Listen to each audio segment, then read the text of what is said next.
Welcome back. तो friends, अभी का वीडियो है इसरो का 2021 का पहला मिशन सुपर हिट। अरे वाह! तो चलो फ्रेंड्स, वीडियो शुरू करते हैं।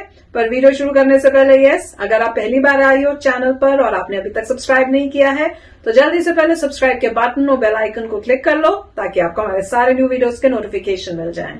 अगर आपको वीडियो पसंद आता है please like and share. And yes friends, हमारा दूसरा चैनल, ट्विटर, इंस्टाग्राम अकाउंट सबके डिटेल्स है डिस्क्रिप्शन बॉक्स में, तो उनको भी फॉलो सब्सक्राइब जरूर कर लेना। चलिए शुरू करते हैं। 10, 9, 8, 7, 6। इनकी आवाज तो मेरे को पूरी वो हो गई है पहचानी पहचानी। इस काउंटडाउन के साथ ही भारत ने इस साल के अपने पहले मिशन को अंजाम दे दिया है। आज सुबह आंध्र प्रदेश के श्रीहरिकोटा के सतीश धवन अंतरिक्ष केंद्र से PSLV C-51 को लॉन्च किया गया। Very nice. PSLV C-51 अपने साथ अमेजोनिया 1 और दूसरे 18 सैटेलाइट को लेकर अंतरिक्ष में गया है। 18। इसरो ने एक बयान में बताया है कि ये PSLV C-51 PSLV का 53वां मिशन है।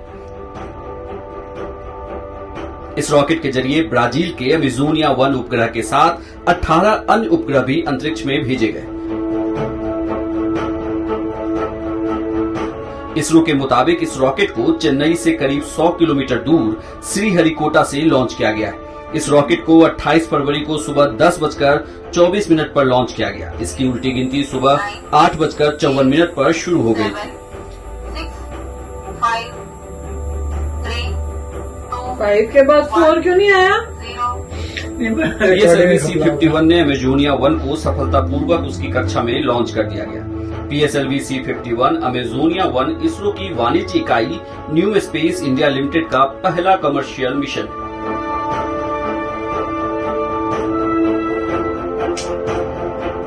अमेजोनिया 1 4 साल तक डेटा भेजता रहेगा। इस उपग्रह की लॉन्चिंग के लिए ब्राजील से वैज्ञानिकों का एक दल भारत आया था, जो लॉन्चिंग के दौरान काफी उत्साहित। इसरो अध्यक्ष के सिवन ने कहा कि ये भारत और ब्राजील दोनों के लिए गर्व का विषय है। ब्राजील ने भी कर दिया।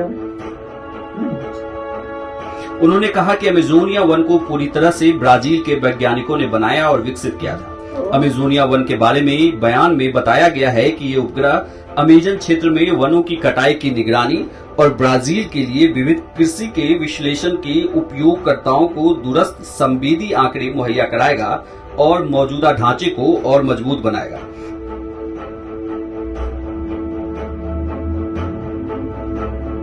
इस मिशन के सफल लॉन्च के बाद इसरो के प्रमुख के सिवन ने कहा कि इस मिशन में भारत और इसरो ब्राजील द्वारा एकीकृत पहले उपग्रह को लॉन्च करने पर बेहद गर्व महसूस कर रहे हैं।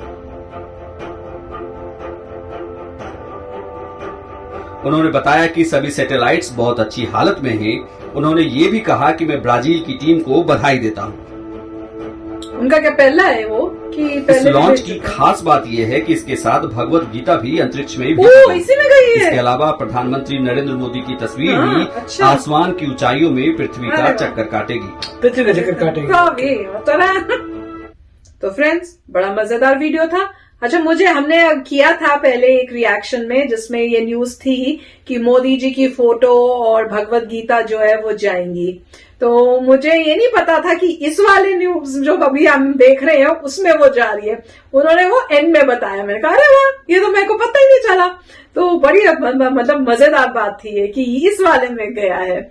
और जैसे वो बता रहे थे ब्राजील का, मुझे अब ये नहीं पता कि अब ब्राजील अपना पहला भेज रहा है कि पहले भी भेज चुका है इंडिया के थ्रू।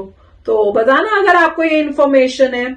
अगर तो पहली बार ही किया है इंडिया के थ्रू या खुद ही वो पहली बार ही भेज रहे हैं तो बड़ी कमाल की बात है कि इंडिया ने के साथ उन्होंने कोलैब करके अपना वो भेजा और कह रहे थे कि वो जो फॉरेस्ट है उनकी कटिंग और बाकी सारी चीजों को वो मॉनिटर करेगा। तो बड़ी अच्छी न्यूज है।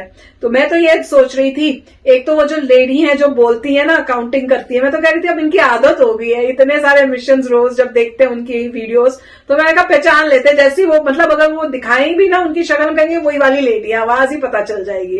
तो मजा आता है देख के कि इतने सारे जो है इसरो भेज रहा है और हमें भी आदत हो रही है सुनने की भैया उल्टी काउंटिंग उन्हीं लेडी के आवाज में।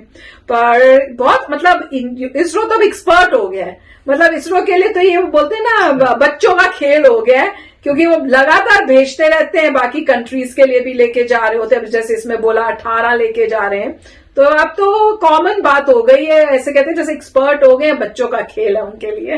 राइट, इंडिया वाकई एक्सपर्ट है अर्थ के ऑर्बिट में सैटेलाइट्स भेजने के लिए, और बहुत ही मतलब आप कह सकते हैं कि सस्ते तरीके से करता है।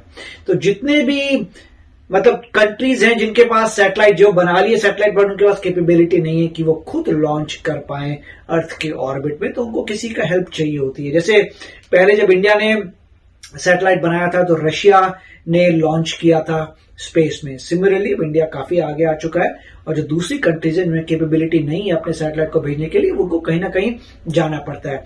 और इंडिया के पास क्यों है? क्योंकि आपको सस्ते में काम हो जाता है, अच्छी क्वालिटी का काम होता है, सस्ता होता है। इंडिया 18 सैटेलाइट्स को लॉन्च करेगा, और इंडिया एक्सपोर्ट हो चुका है लॉन्चिंग में। मतलब इतने हमने लॉन्च किए हैं कि अब एक्सपोर्ट है। और जैसे से ये बिजनेस की तरह आप देखें, जैसे बोले प्राइवेट एस्टेब्लिशमेंट, मतलब इसरो का जो प्राइवेट एंटिटी खुल गया है, प्राइवेट मतलब कि एग्जैक्टली वो इंडिपेंडेंटली काम कर रहा है, वो यही बिड करेगा हर जगह कि अगर आपको कुछ भी लॉन्च करना है तो आपको हमसे बेटर कोई नहीं कर सकता, उससे पैसा आता है हर किसी बंदे को। यूएस भी क्यों करता है? यूएस कहता है कि बंदे को भैया मुझे खुद, अगर यूएस को खुद लॉन्च करना पड़ेगा, महंगा पड़ेगा, तो क्यों पैसे बर्बाद करें। इंडिया का बोलते हैं इंडिया लॉन्च कर देगा। मेन पावर तो सैटेलाइट की है जो ऑर्बिट कर रहा है। जैसे कह रहे हैं कि अमेजोन को मॉनिटर करने के लिए उन्होंने किया था कि अमेजोन फॉरेस्ट को उस ऑर्बिट में जाएगा। अमेजोन को ऑफकोर्स मतलब 24 घंटे नहीं, जैसे वापस आता है तो अमेजोन को वो देखेंगे एग्जैक्टली हर, आप कह सकते हैं मुझे पता नहीं एग्जैक्टली फ्रीक्वेंसी कितनी, 1 मिनट कह सकते हैं, हर 1 मिनट बाद आपको अगर फोटो आ रही है तो आपको दिख जाएगा क्या एक्टिविटी हो रही है। तो मगर ये क्लियर हो चुका है कि इंडिया एक्सपर्ट है और सभी लोग इंडिया के पास ही आते हैं, और इससे बहुत प्राउड फीलिंग वाली बात है। और ये आप देख सकते हैं कि एक जरिया है इंडिया का पैसा जनरेट करने के लिए, अपने मिशंस के लिए, अपने मिशन के लिए अगर ये सब काम करना है तो इंडिया का मास्टरमाइंड है कि चलिए हम लॉन्च कर देते हैं लोगों के, उससे पैसा आएगा, उस पैसे से हम अपनी रिसर्च कर सकते हैं। तो जैसे जैसे इंडिया आगे बढ़ता जाएगा, हम श्योर और भी चीजें करते रहेंगे। अच्छा, हम डिलीवर भी करते हैं आपके सैटेलाइट में, अगर ये कॉमन चीजें ये भी बना के दे देंगे, मतलब उससे क्या होता है कि सभी लोग बोलेंगे अगर आपको सक्सेस चाहिए तो आपको ये चीजें जो है इंडिया से बनवानी पड़ेंगी, आपको लॉन्चिंग इंडिया से करानी पड़ेगी, आप दूसरी चीजों में फोकस करिए। मगर ये सब के लिए ऑलरेडी कंपनीज हैं जो काम करती हैं, तो उस कॉन्सेप्ट से बहुत अच्छी बात है।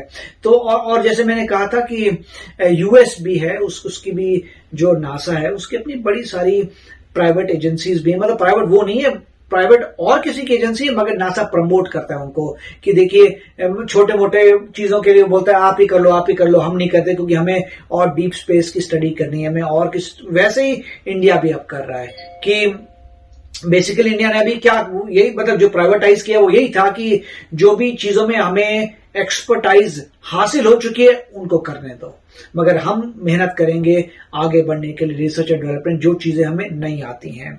और ऑफ कोर्स हर एक के साथ जो है एक मिलिट्री का एस्पेक्ट भी है एट द एंड। सभी लोग, क्योंकि इंफॉर्मेशन वॉरफेयर तो दूसरी बात है, मगर स्पेस का वॉरफेयर जो हो रहा है वो इसलिए हो रहा है कि हर कंट्री चाहती है कि हम स्पेस में आगे बढ़े, हमारे अपने स्पेसशिप्स हो, और जो भी अटैक होगा वो ऊपर से ही अटैक होगा। तो काफी अच्छा वीडियो था। यस फ्रेंड्स, तो चलो फ्रेंड्स चलते हैं, मिलेंगे नेक्स्ट वीडियो में बहुत ही जल्द। Till then take care and bye bye. तो अगर आप मेरे इस चैनल पे नए हो तो जल्दी से सब्सक्राइब के बटन को हिट करो और बेल आइकन को क्लिक करो, ताकि आपको मेरा जब नया वीडियो मैं लगाऊं आपको उसके बारे में जल्दी से पता चल जाए।